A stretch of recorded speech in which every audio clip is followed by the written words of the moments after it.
Hi, everyone. My name is Dr. Benjamin Abramoff, here for our bi-monthly spinal cord injury in service lectures. I'm joined today by Dr. Daniel Hu, who will be discussing a really important topic that we frequently see in acute care, but also sometimes in the rehabilitation setting, and that's bradycardia and spinal cord injury, one of the important autonomic dysfunctions that we have to address with our patients.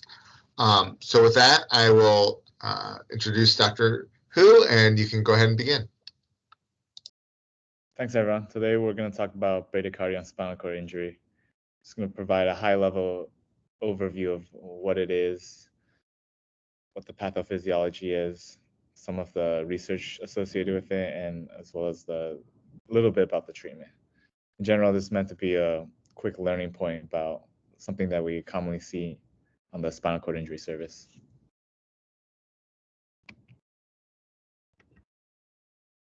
So to begin, an introduction, bradycardia is one of the most common cardiac abnormalities in high spinal cord injury patients.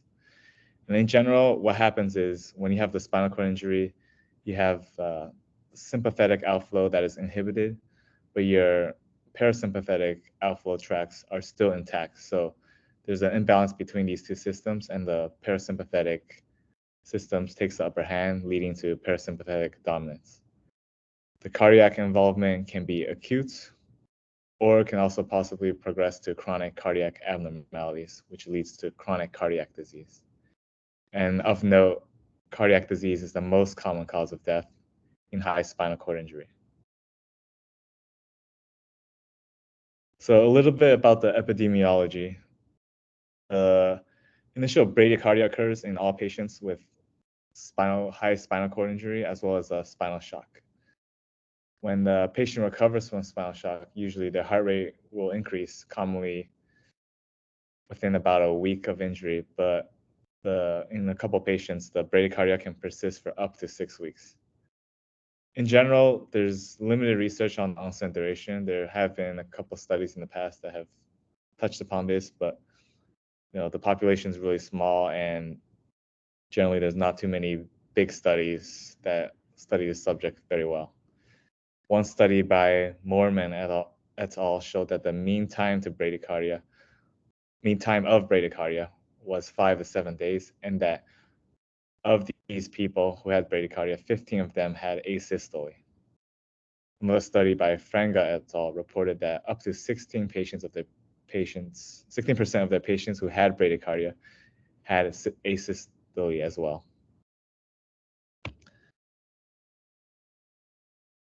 When you break it down further, there are different levels of bradycardia depending on what kind of spinal cord injury you have. So if you have a complete motor cervical SCI, 100% of these patients who have this injury will have bradycardia, and about 16% of these patients will develop cardiac arrest.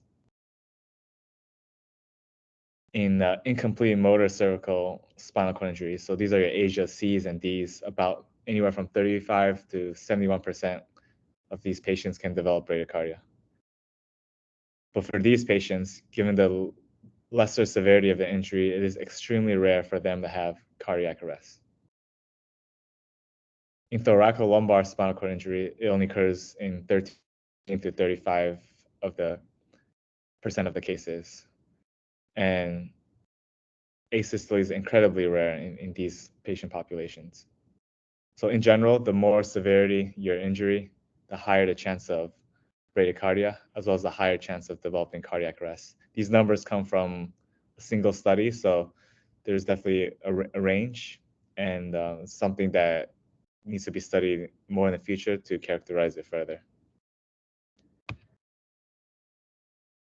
Going a little bit more detail into the pathophysiology. So on the image on the right, you see your brain as well as your spinal cord injuries, as well as your spinal cord, as well as some of the sympathetic, parasympathetic pathways that come from the spinal cord. So injuries in the cervical and high thoracic cord can disrupt the sympathetic outflow. So that's the blue line. You can see that it's a little bit further down the spinal cord, more in the thoracic region. This can lead to decreased sympathetic outflow, which means decreased heart rate, etc. However, in these spinal cord injury patients, so that's the blue line we see over here. And then in these spinal cord injuries patients, there's the heart and peripheral vascular system have preserved baroreceptor inputs. So that's the red line coming from higher up on the spinal cord. Okay. And then you also have this green line coming from the diagram, which is the parasympathetic outputs that's unaffected by a spinal cord injury that would be lower on the cervical spine. So in summary, your sympathetic outflow tracts are disrupted, but your parasympathetic as well as your baroreceptor inputs are still intact. And what happens is you have a predominance of the parasympathetic system, leading to bradycardia, decreased cardiac output. One thing to note is that you also lose sympathetic efferents further down in your spinal cord, as shown by the blue lines in the thoracic and lumbar region. So this can lead to further loss of peripheral muscular and vascular tone, which can promote redistribution of blood, reduce venous return, and thus people will often experience hypotensive symptoms, including lightheadedness of exertion or positional lightheadedness.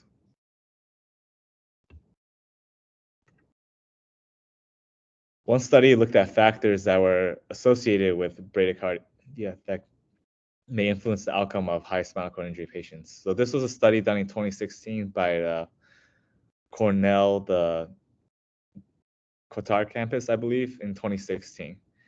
And what they found, one of the key findings was that they found that 3 variables were associated with bradycardia and spinal cord injury. And these things were hypotension, pneumonia, and tracheostomy. And all of these had a p-value of less than 0.005.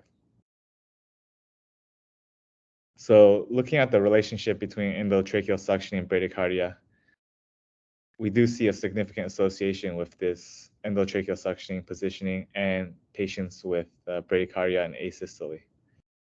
And in general, you find that patients have increased bronchial secretions as a result of their parasympathetic dominance, which can lead to requirement of frequent bronchial suctioning as well as predisposition to infection.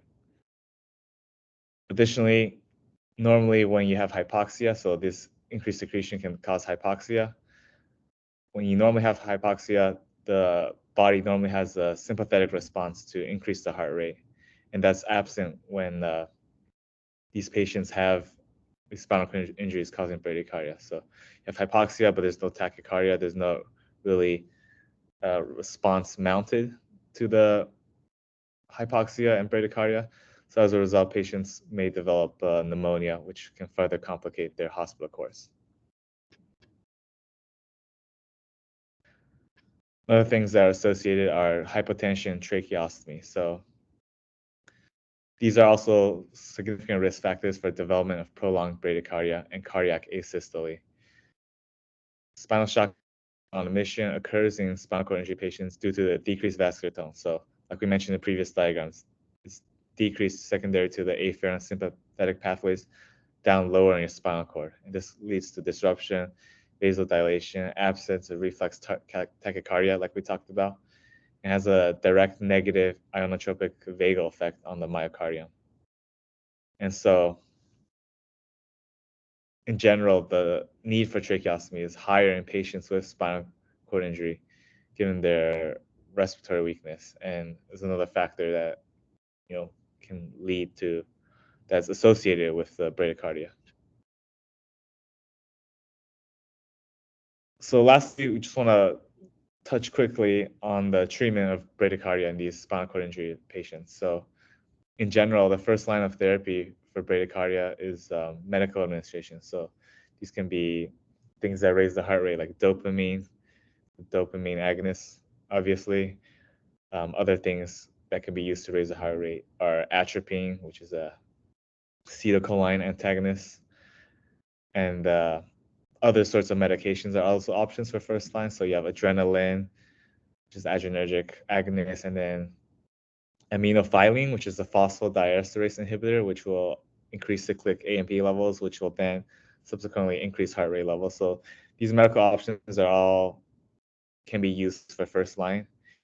In the case that medical treatment doesn't work, we can try second line therapy, which is usually transcutaneous venous pacing for patients that fail medical management or have a bit of prolonged bradycardia after spinal cord injury. And then finally, if all other treatment fails and you still have a bradycardia and it's persisting, the last treatment would be a permanent pacemaker placement. But this is rarely needed for spinal cord injury patients who experience bradycardia. But there is a small portion of them that do end up having chronic bradycardia and will need a pacemaker. Other modalities of treatments are trying to prevent the bradycardia in the first place. So this includes adequate oxygenation to prevent desaturations or the hypoxic reflex. You can also pre-medicate patient with atropine prior to tracheal suction to make sure we're not inducing the bradycardia beforehand, as well as anytime you do any sort of laryngeal procedures, laryngoscopies, or anything that stimulates the trachea, you can pre-medicate with atropine to raise the heart rate if you know that it's a known problem for the patient. And then finally, when you're considering a rehab program, you want to look at things that can exacerbate the bradycardia. So whether that's prolonged recumbency, changes in position too quickly, and other medical problems, including underlying infection, dehydration, and drug adverse reactions. So just to sum up what we talked about. So in spinal cord injuries, traffic accidents are most common etiology, and is associated injury with high spinal cord injury patients. In these high spinal cord injury patients, prolonged bradycardia is associated with a significantly increased incidence of asystole. Next, endotracheal suctioning and positioning of these spinal cord injury patients are also provocative bradycardia. So those are things you want to avoid or do something about, like pre-medicate atropine before you do this. And then next, associated factors include spinal shock, pneumonia, tracheostomy. They're all risk factors for development of prolonged bradycardia. Another thing that prolonged bradycardia can lead to is increased ICU as well as hospital stay of these patients, as it's another medical problem for them to manage. And then finally, although the incidence of prolonged bradycardia and asystole can be high, medical management has generally been effective for these patients. And that's all I have. Any questions, comments?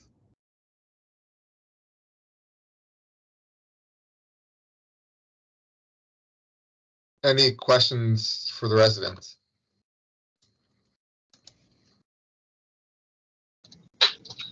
No, I don't think we have any questions at this time.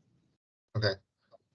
So Daniel, Dr. Hu, when you're consulted from acute care on a patient who's having significant bradycardia, let's say outside of significant hypotension, what are you recommending? How would you approach it? Let's say it's like a week after their spinal cord injury.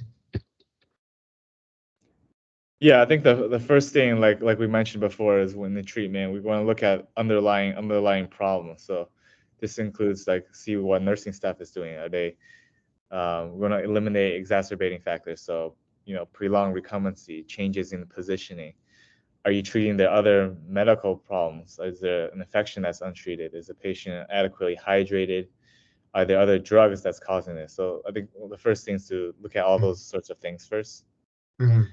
Before moving on to saying that this is attributed to this directly to the spinal cord injury, which probably it is, but you want to treat other things that can help treat it first before you move on to direct treatment of the bradycardia itself. Where they're going down into the 30s a lot.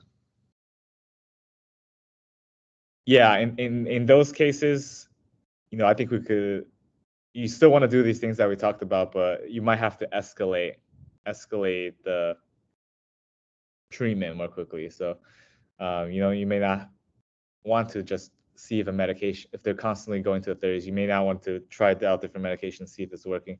You might want to go directly to transvenous pacing, consult cardiology, have them evaluate for pacemaker placement. Yeah, so I would, a lot of these patients end up with pacemakers when they don't need them, because the natural history of the bradycardia is usually it resolves within 6 weeks, almost always, and often peaks at around, within that first week in terms of bradycardia. So I think, important points is have the atropine available, sometimes having it at bedside, sometimes pre-treating it. Do it, you could do it every hour if you need to if they're starting to drop into the 30s and 20s, because these patients do go bradycardic into asystole. Having pacer pads on while they're awake, and then a temporary pacing. I would not, in the acute period, really generally recommend evaluation for a permanent pacemaker. That is usually overkill, and they end up with that for the rest of their lives. And then every time you have to have an MRI or any type of procedure, you're worried about the pacing. And honestly, a lot of physiatrists have more experience with treating the bradycardia associated with spinal cord injury than cardiologists do. So it's important that we're giving solid recommendations here. What about in the chronic phase? What are you doing for more long-lasting bradycardia? Yeah, so medication-wise. Yeah, medication-wise, people, there are all sorts of options. A lot of people use these imofalines or theophylines, which are the phosphodiesterase inhibitors, which can help with the heart rate. Other things like dopamine may be used as well. Yeah, I mean, dopamine, you have to, first off, you're giving infusion. Second of all, it's can increase blood pressure, and you have patients with dysautonomia. I was gonna say other things that you can do, manage the hypotension. You can use midodrine to support their blood pressure, as well, as that's one of the problems of bradycardia. It's not the bradycardia itself, it's because you're having the hypotension that you want to treat. Yeah, and I think theophylline is what I've seen used the most, and it works pretty well. It's kind of a first-line treatment. So certainly if that's an ongoing issue, it's something to consider. But yeah, that was a great review, Daniel.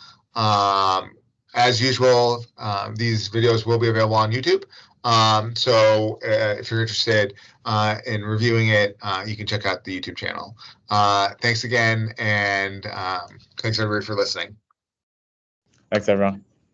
All right. Thanks, Tim.